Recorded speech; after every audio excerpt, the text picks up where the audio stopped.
Earthquake in Indonesia. We are looking at a 7.7 magnitude quake there, the latest on what is happening. There is also a hurricane coming towards Oahu. We'll have the latest from an emergency official there. And my one-on-one exclusive with Secretary of Health and Human Services, Robert F. Kennedy Jr., on President Trump and vaccines. The story starts right now.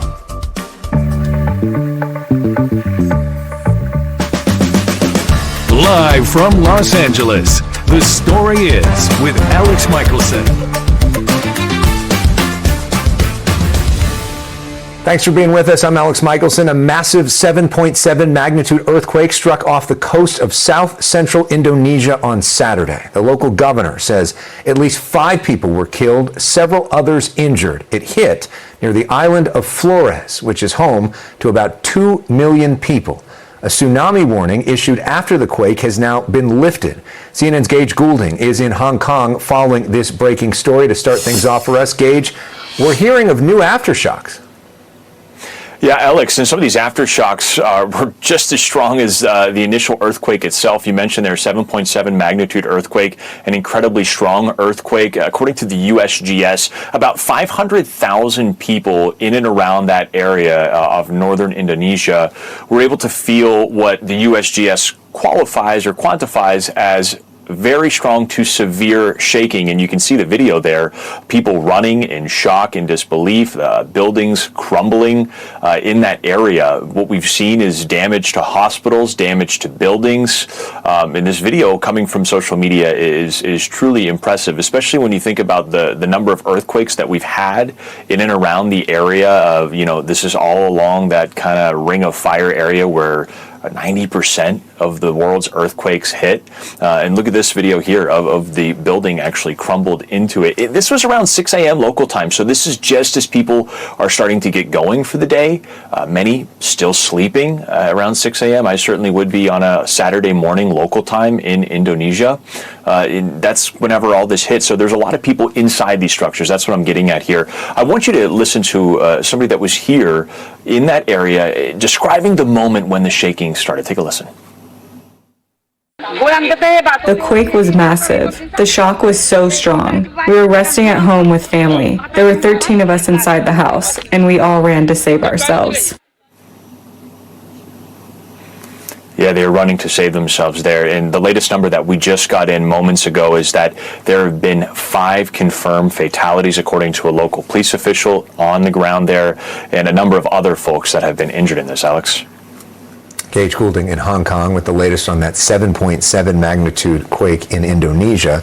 Speaking of earthquakes, it's been 4 days since a 7.4 magnitude quake hit Colombia. Now that country's president vowing to rebuild the nation's western region. Rescue teams found a man alive in the rubble of a collapsed hotel on Friday, and amazingly, which is sparking hope that more survivors could still be found.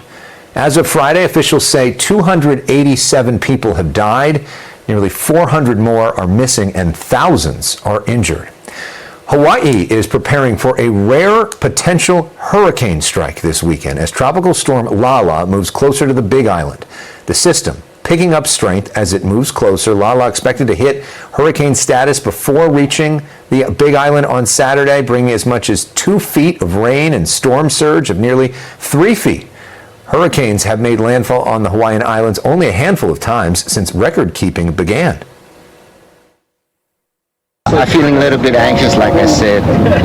We're in the past. I felt certain degrees of anxiety and such, but it's a little bit different because just the way they're talking and the way it's presenting and all of it, it's not sounding like it's going to be something innocent.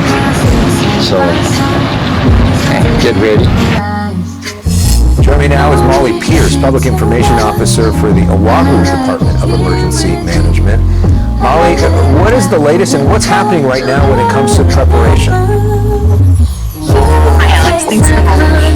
So right now on Oahu, we're preparing for a tropical storm to impact our island starting Saturday night.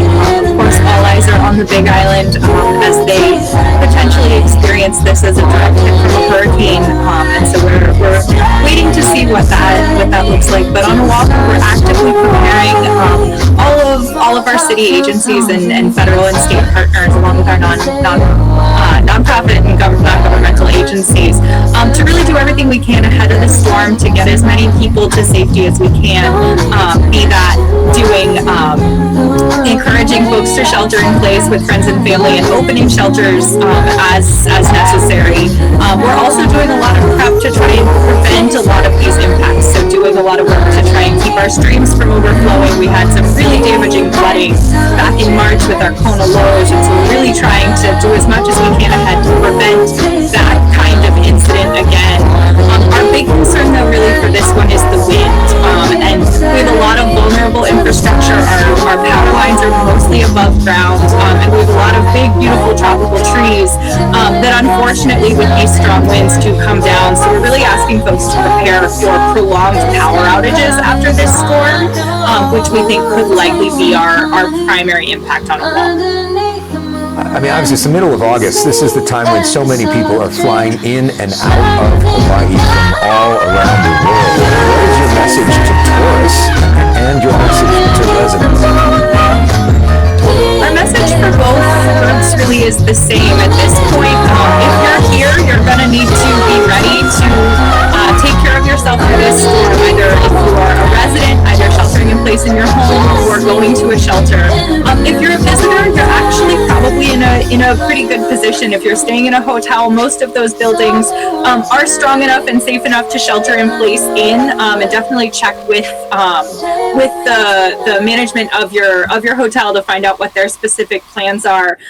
For anyone who's planning travel after the storm, we'd really recommend folks take a look, see what the impacts are, and just be ready to be flexible and try and give us the aloha that we try to give you, and help us to either recover if we have impacts or come on in if things are in the clear.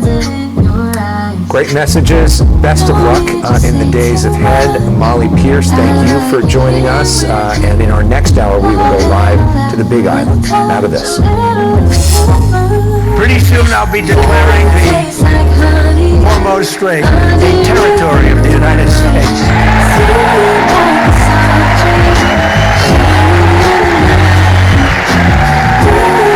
Essentially that's right. We have the blockade.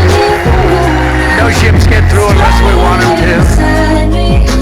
President Trump there dropping a bombshell about the future of the Strait of Hormuz. It's unclear how he would make an international water right between Iran and Oman and U.S. territory. But Iran was quick to react, saying the strait cannot be seized by a tweet, an aircraft carrier, or a campaign speech. Mr. Trump also seemed to be out of step with the new White House messaging on Iran. The White House said Friday that keeping gas prices low is just as important as ending Iran's nuclear program. A couple hours later, the president said it's worth it to pay more for gas that prevents Iran from getting nuclear weapons. He also said this.